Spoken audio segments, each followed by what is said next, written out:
The rain hammered against my windshield as I sat in my truck, watching my wife Claire walk out of the Sunset Motel with Eric Martinez, that sleazy gym owner who couldn't pay his rent on time.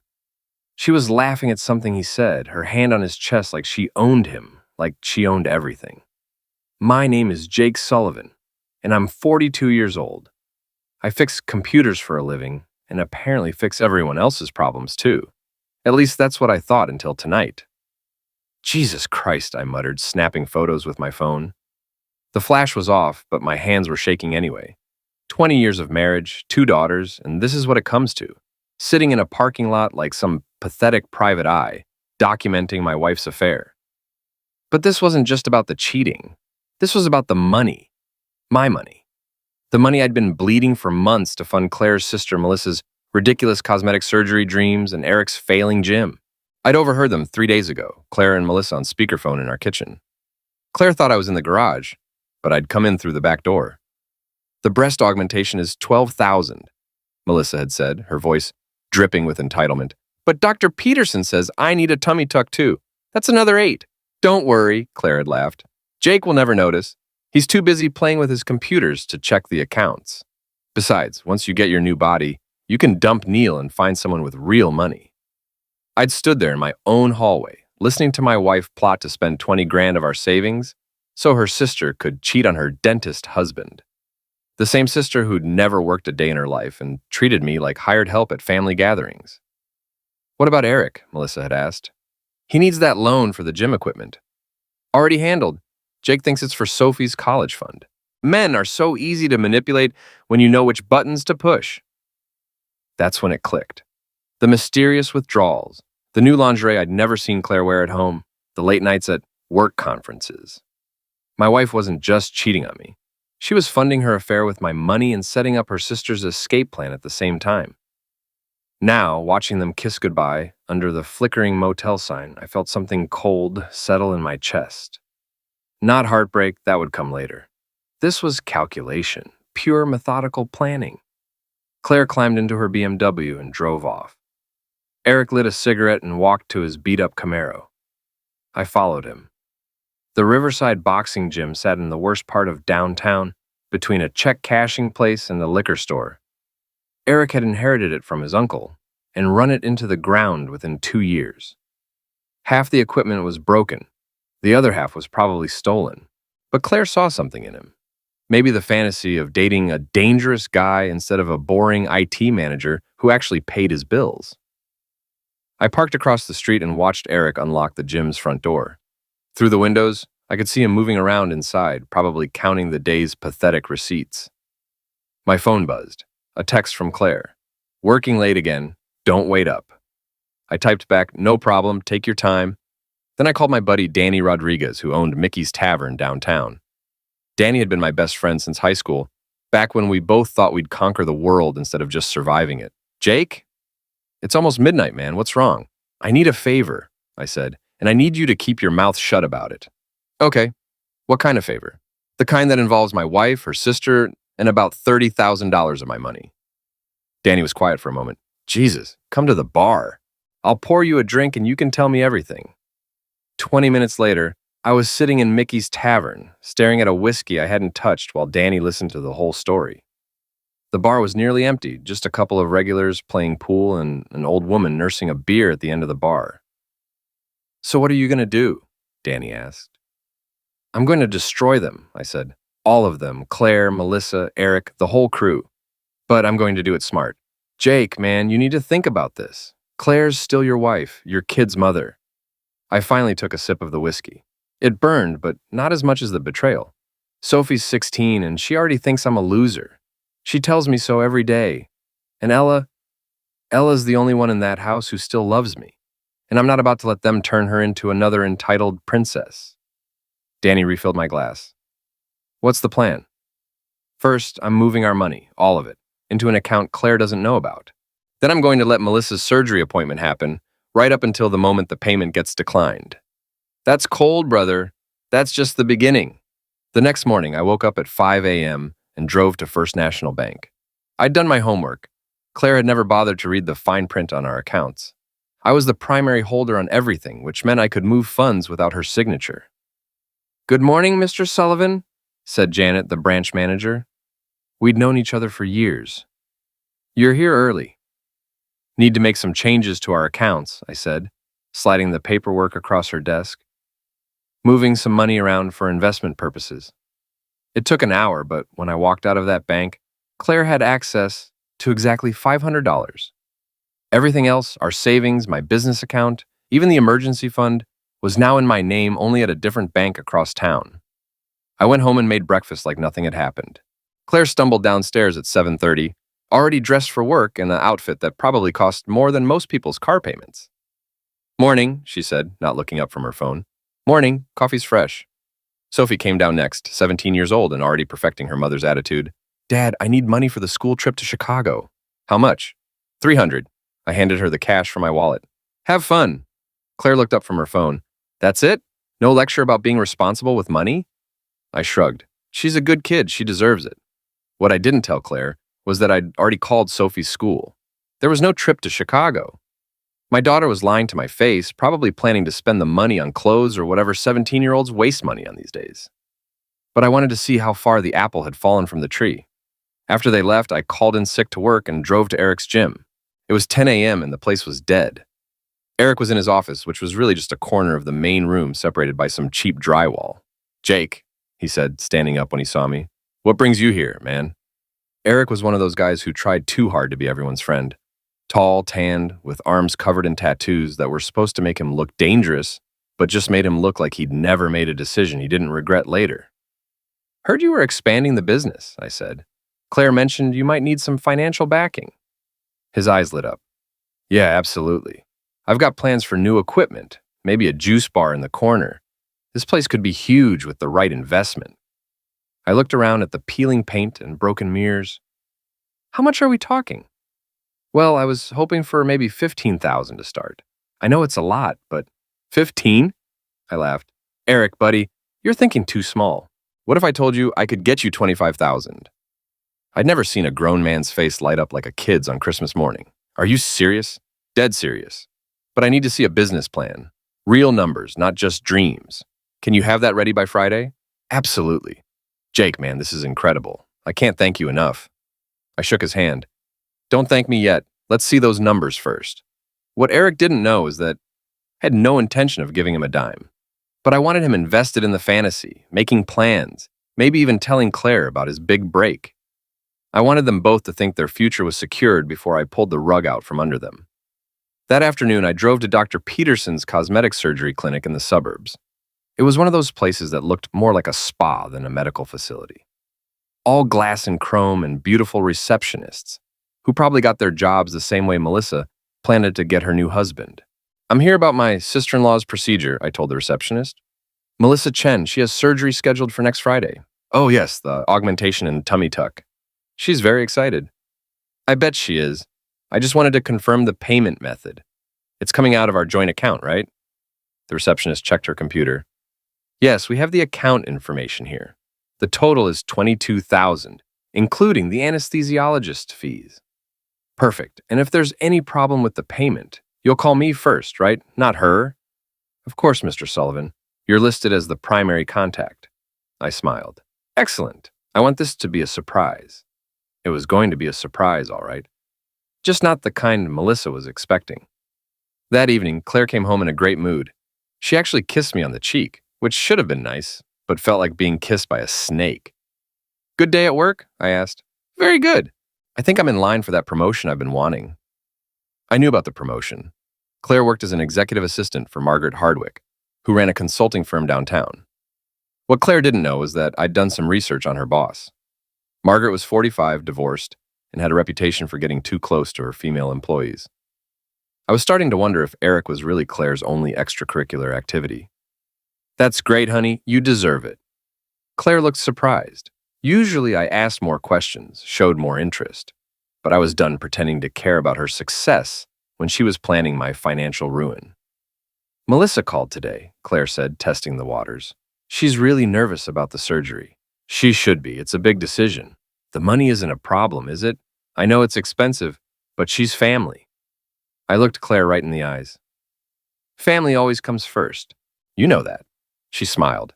and went upstairs to change. I heard her on the phone a few minutes later, probably talking to Eric or Melissa, telling them everything was on track.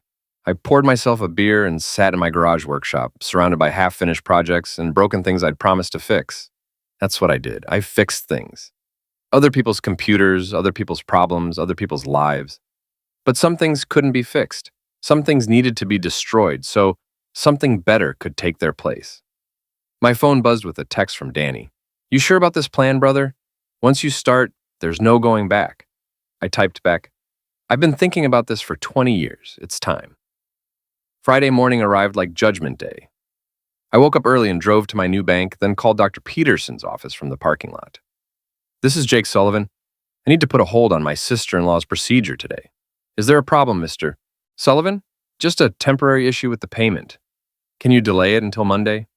I'm afraid Mrs. Chen is already here, prepped for surgery. If we cancel now, there will be a fee." "How much?" $2,000. "Perfect. Cancel it." I hung up and imagined Melissa's face when they told her the surgery was off. She'd probably call Claire, who'd call me, demanding to know what happened.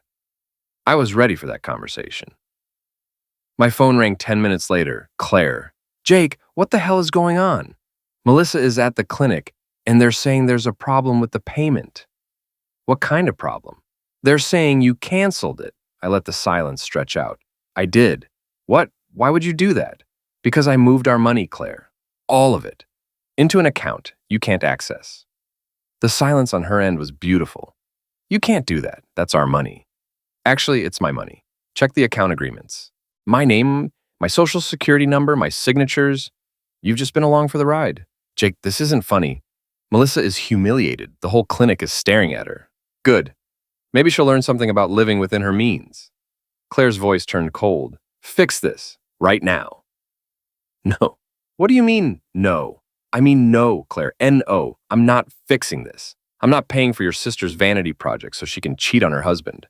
I'm not giving money to your boyfriend Eric for his pathetic gym. And I'm done pretending I don't know what you've been doing." The line went dead. I smiled and drove to work. At lunch, I got a call from Neil Chen, Melissa's husband. Neil was a good guy, quiet, hardworking, the kind of dentist who actually cared about his patients instead of just their insurance coverage. "Jake, I'm sorry to bother you, but Melissa is hysterical. She says you canceled her surgery?" "That's right, Neil, and I think you should know why." I told him everything. About the plan to use the surgery to attract other men, about Claire's involvement, about how they'd been laughing about him behind his back for months. Neil was quiet for a long time. "Are you sure about this, Jake?" "I have recordings, Neil. I can email them to you if you want proof." "No, I believe you. I've suspected something was wrong for months. Melissa's been different, distant." "I'm sorry, man. I know this is hard to hear." "Actually, it's a relief. I've been wondering if I was losing my mind." That afternoon, Claire came home early from work. I was in the garage pretending to work on an old radio when she stormed in. "We need to talk," she said. "Sure, what about?" "Don't play dumb, Jake. You know exactly what about." I set down my screwdriver and looked at her. Really looked at her. Claire was still beautiful at 38, but there was something hard around her eyes now. Something calculating that hadn't been there when we first met. "Okay," I said, let's talk. Let's start with Eric Martinez." Her face went pale. "What about Eric?" "Let's talk about the Sunset Motel, room 247, last Tuesday night." Claire sat down hard on my workbench. "How long have you known?" "Does it matter? The question is, how long has it been going on?" "Jake, I can explain." "No explanation needed. I understand perfectly. You're bored with your boring husband and your boring life, so you decided to spice things up with a guy who can't even pay his rent. And while you're at it, why not help your sister destroy her marriage too? Eliminate two birds with one stone." "It's not like that." "It's exactly like that, Claire. You've been using my money to fund your affair and your sister's escape plan. Did you really think I was too stupid to figure it out?" She started crying, which might have worked on me 6 months ago. Now it just looked like another manipulation. "What do you want, Jake? Do you want me to stop seeing Eric? Fine, it's over." "It was already over, Claire. You just didn't know it yet." "What does that mean?" I pulled out my phone and played a recording I'd made of her conversation with Melissa about the surgery plan. Claire's voice filled the garage. "Jake will never notice. He's too busy playing with his computers to check the accounts." Her face went white. "You recorded us?" "I recorded everything, Claire. Every phone call, every conversation. I've been documenting your affair and your financial schemes for weeks. You can't use those in court. It's illegal to record someone without their consent. I laughed. Who said anything about court? I'm not divorcing you, Claire. That would be too easy, too clean. I'm going to destroy your life the same way you tried to destroy mine, slowly, methodically, and with maximum humiliation. She stood up, trying to regain some composure. You're bluffing. You don't have the guts. We'll see. By the way, you might want to call Eric. I had an interesting conversation with his landlord this morning. Turns out Eric's been subletting space in his apartment without permission, and he's 3 months behind on rent. The eviction notice should be posted by now. Claire's mouth fell open. You didn't. I did. And that's just the beginning. See, I've had a lot of time to think about this, and I've realized something important. I've been playing defense my whole life, fixing other people's problems, cleaning up other people's messes, putting everyone else's needs first. But you know what? It's time for me to play offense. I stood up and walked past her toward the house. Oh, and Claire, you might want to check your credit cards. I canceled them this morning. Wouldn't want you to be embarrassed at dinner tonight. As I walked away, I heard her calling Eric. Her voice panicked and desperate. It was the most beautiful sound I'd heard in years. The next 2 weeks were like watching dominoes fall in slow motion. Melissa's marriage imploded when Neil filed for divorce, citing infidelity and financial deception. Eric got evicted from his apartment and had to move back in with his mother, a 60-year-old woman who made it clear what she thought of her son's life choices. But the real masterpiece was what happened with Claire's job. I'd done my research on Margaret Hardwick, Claire's boss. Margaret ran Hardwick Consulting, a small firm that specialized in helping businesses navigate regulatory compliance. She was smart, successful, and had a reputation for being demanding but fair. What I'd discovered, though, was that Margaret had been through 3 female executive assistants in 2 years. All of them had quit suddenly, and all of them had signed non-disclosure agreements on their way out the door. I started thinking about Claire's late nights, her sudden interest in expensive clothes, and her mysterious work conferences that never seemed to have any documentation. So I did what any good IT professional would do. I hacked Claire's email. It wasn't hard. Claire used the same password for everything, Sophie 2007, our older daughter's name and birth year. Within an hour, I had access to her entire digital life. What I found was better than I'd hoped for. Claire wasn't just having an affair with Eric. She was also involved with Margaret Hardwick. The emails between them went back 6 months and left nothing to the imagination. Margaret had been grooming Claire for a promotion, but the promotion came with strings attached.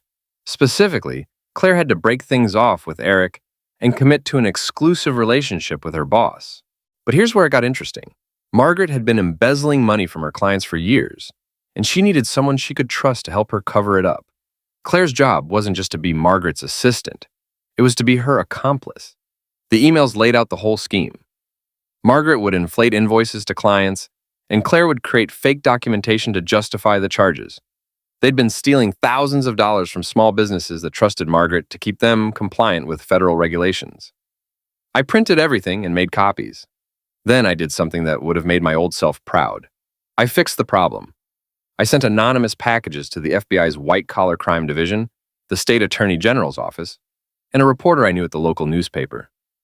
Each package contained the same thing: printed emails showing the embezzlement scheme, bank records I'd obtained through some creative social engineering, and a detailed timeline of the fraud. Then I sat back and waited. The FBI raided Hardwick Consulting on a Thursday morning. I know because I was parked across the street drinking coffee and watching federal agents carry boxes out of Margaret's office building. Claire called me at work, hysterical. Jake, something terrible has happened. The FBI arrested Margaret. They're saying she was stealing money from clients.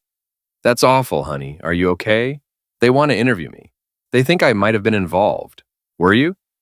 The silence stretched out for a long time. Jake, I need a lawyer. I'm sure you do. Good luck with that. What do you mean, good luck? You have to help me. Actually, I don't. You're an adult, Claire. You made your choices. Now you get to live with the consequences. I can't afford a lawyer. You moved all our money.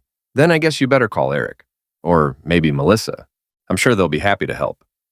That evening, Claire came home looking like she'd aged 10 years in one day. Sophie was at a friend's house, and Ella was upstairs doing homework, so it was just the two of us in the kitchen. The FBI thinks I was helping Margaret steal money, Claire said. Were you? Doesn't matter what I did. What matters is that my life is falling apart and my husband is acting like he doesn't care. I looked up from the newspaper I was reading. Your life isn't falling apart, Claire. This is your life. This is who you've always been. I just finally stopped pretending otherwise. What does that mean? It means I spent 20 years thinking you were a good person who made bad choices. But you're not. You're a bad person who occasionally does good things when it benefits you. Claire sat down across from me. Jake, I know I made mistakes. Mistakes? Claire, you've been stealing from me for months to fund your affairs. You convinced your sister to destroy her marriage. You got involved in embezzling money from small businesses. These aren't mistakes. This is who you are. So what happens now? I folded the newspaper and looked at her. Now you face the consequences. The FBI investigation will take months. You'll probably be indicted. You'll definitely be unemployed. Eric's broken homeless. Melissa's getting divorced and has no money. And I'm done being your safety net. You can't just abandon your family. I'm not abandoning my family. I'm abandoning you. Ella will always be my daughter, and I'll take care of her. Sophie made her choice when she decided to be just like her mother. Claire started crying again. Jake, please, I know I screwed up, but we can fix this. We can go to counseling. I can change. No, you can't, and I don't want you to.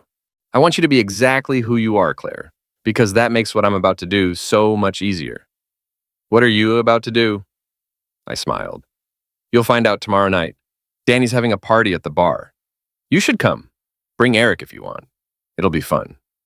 The look of confusion on her face was perfect.